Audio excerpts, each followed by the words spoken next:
Okay, so this section, the evidence custodian or backup evidence custodian has been notified that there's evidence to be processed. So one of us would come down here, we'd look in and see, okay, and in our example from before, locker number 2 is ready. So I would have to turn the alarm off. That alarms to the evidence room.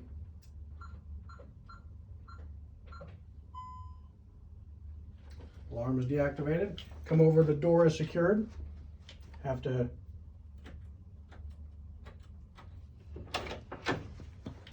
I would step in here, grab the key to that locker number. Step right across the hall using the key from inside.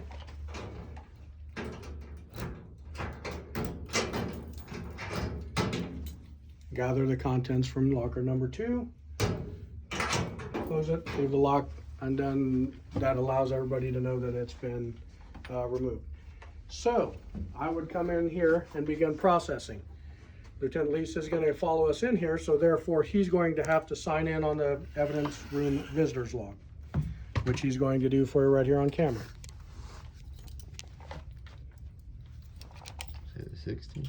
Today, 15th, 1308.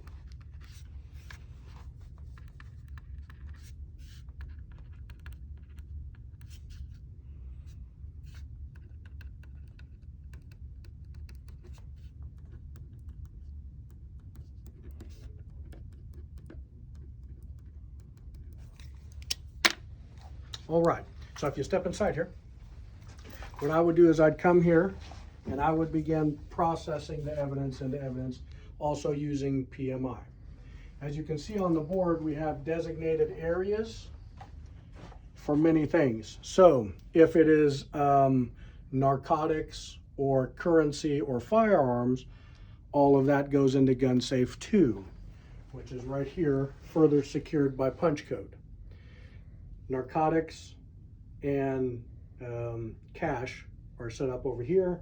We've got a row set up for handguns, and long guns are over on the side. That's all right here.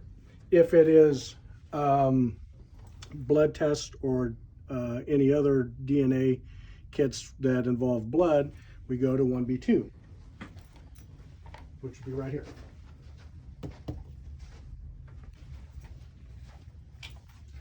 So we had a found bicycle from the other night, and I will pull that case up so that you can see what it looks like in PMI and the steps that I would go about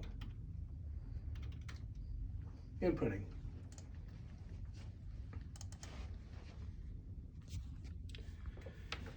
This is a found men's bicycle, so all of the yellow is required. Anything in green is something that I would have to change. Case number 22-210, location where it is, the tracking number that prints off on the sticker. Evidence description, men's black Genesis bike. Date of recovery, location of the recovery, and what officer recovered it. Currently, it's in our overflow storage unit, which is over in the garage. It is found property. And the court, which since it is not a criminal offense, it's found property. If it were anything outside of that, we would pick district court, federal court, or municipal court. This one, since it's found property, is not applicable. So at that stage, we'd hit save, make sure all of that information is in there. Then I'd request and print off a sticker for it. This is the tracking number. So at any time, if we decide, let's just say somebody comes forward and says, hey, you guys located a black Genesis bike, and we can tell them, yes, we have. We can use that tracking number to tell us the exact location of that item. We can manually put that in as we're issuing it back if need be.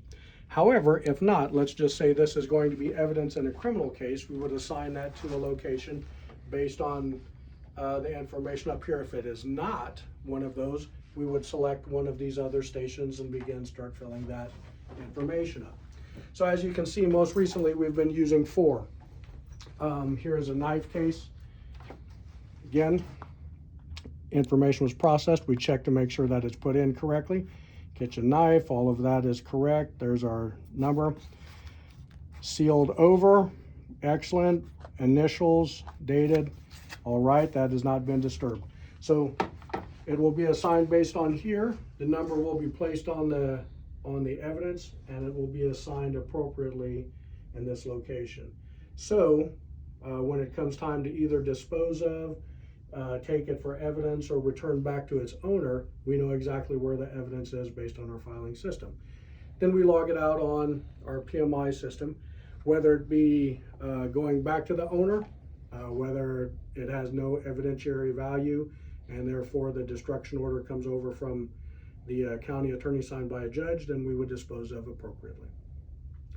This is our evidence room, and as you can see, secured both by a security system into the door, a door code, and then a 360 degrees motion. I'm sorry, I forgot to add, we also have a refrigerator for anything that needs refrigerated, and it also has an alarm inside that tells us when the temperature drops below a certain area.